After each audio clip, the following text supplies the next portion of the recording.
This is Mark Bell from supertraining.tv, Super Training Gym, the strongest gym in the West. Sorry for not wearing a shirt tonight, but it's a little bit hot in here, so I got to take my clothes off. Anyway, to answer the cliffhanger question that I left you with last time, Jesse Burdick's middle name is Daniel. Jesse Daniel Burdick. That's kind of gay, isn't it? Let's just be honest. Anyway, we got a question for the Power Project here today, and this one comes from Mike Miner, who lives in Maine. Sorry that you live in Maine, dude. That place sucks. He says he's a CrossFitian, competitive CrossFitter, and he has a shitty bench, which is not uncommon. He said he benches around 275 at 205. That's not too terrible. But he does say that his elbows flare out quite a bit whenever he tries to do a heavy bench press. And he's wondering if the Slingshot from howmuchyoubench.net will help him out. And if it will help him out, which Slingshot to choose.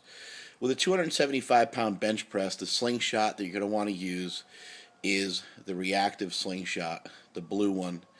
The red one would be for anybody who basically benches 315 and up. And the black one, the Mad Dog Slingshot, is for guys that are benching a minimum of 405. It's a very, very strong slingshot. There's really just no reason to even bother having one unless you're pushing big weights. So you're going to want to get the reactive slingshot. Will it help you with your form? It will indeed help you with your form. It'll help you tremendously. It'll help keep those elbows in. You didn't say how tall you are, how much you weigh, but a lot of the CrossFitters are wearing a large or extra large, depending on how tall and how much they weigh. I myself, I weigh about 290. I wear a 2XL. Sometimes I wear a 3XL. I never would fit into an extra large. But if you're real tall, you have long arms, you might need a bigger size because you don't want your arms handcuffed in too much. But the slingshot's going to help your form tremendously by pulling your elbows inward a little bit and not allowing you to really have your elbow flared out too far. One of the key factors in tucking your elbows, quote unquote tucking, I don't even really like to say tucking your elbows anymore because I think it's way overdone. People are tucking too much. They're bringing their elbows in too close to their body, and they're ending up with the kind of the gay pterodactyl move. That we talk about a lot. The elbow's way inside the wrist, and we don't want to see that. That's not a very strong position to bench press from. But the slingshot will passively, especially the reactive, passively bring your elbows in, and it's going to help keep that elbow in line with the wrist and keep the barbell in line with the elbow. And that's exactly what you want. Another thing on the same topic is watch those wrists. Get a pair of wrist wraps from howmuchyoubench.net as well while you're at it. And also, if you don't want to buy wrist wraps, or even if you do buy wrist wraps, make sure you squeeze that barbell. Too many guys are trying to tuck from the top. They're taking their elbow way in. They're also having their wrist cocked back.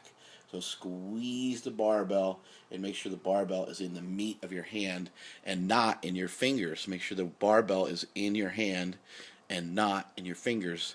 The slingshot will also greatly improve your push-ups. I'm sure being a CrossFitter with a 275-pound bench, you're probably pretty good at push-ups, but the slingshot will allow you to do about double the amount of reps of push-ups. So if you can typically bang out about 50 push-ups, you'll be able to do about 100. You'll also be able to do about 50 push-ups in half the amount of time. So it's going to increase your workload. It's going to increase how many reps, how many sets you can do. It's also going to increase or improve your form on not just your bench press, but also on push-ups as well. Any of you out there that do CrossFit that have trouble with push-ups, the Slingshot is the greatest device for that. As introduced by Kelly Starrett of San Francisco CrossFit, he did a demo on his website, mobilitywod.com, where he showed how great the Slingshot actually is for push-ups. There's a lot of women out there and a lot of newer guys and stuff like that who really struggle with a push-up. Not just that they can't do one single push-up, but just that they experience a lot of pain in their elbows and wrists and shoulders. And a Slingshot or a pair of wraps, wrist wraps, can really help alleviate that stress and just allow you to work out pain-free. Also, again, like I mentioned earlier, you're going to be able to do more reps and more sets and handle just more overall training volume. In the bench press, you're going to be able to handle a lot more weight for a lot more reps and a lot more sets as well. So I think that pretty much clears it up on what the slingshot will do. It kind of help pull those elbows in. One more note on that: if you don't have the elbow, if you don't have the elbow downward, see, you want to not just twist your shoulder, but you want to twist it and kind of bring it downward as well.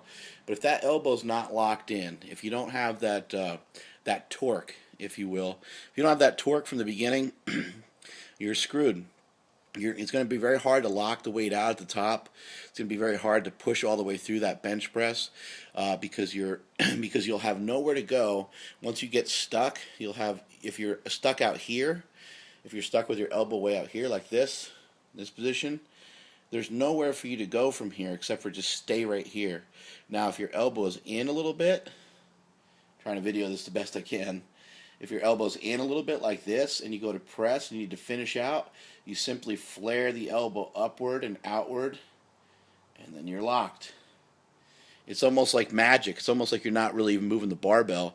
You're kind of swinging your arm around the barbell. It's a little powerlifting trick that you guys should do. Proper bench pressing technique. Remember, you want to try to quote-unquote bend the barbell from the top. So bend the barbell would mean that you bend it and bring it in here like this. That's what you're trying to do with that barbell.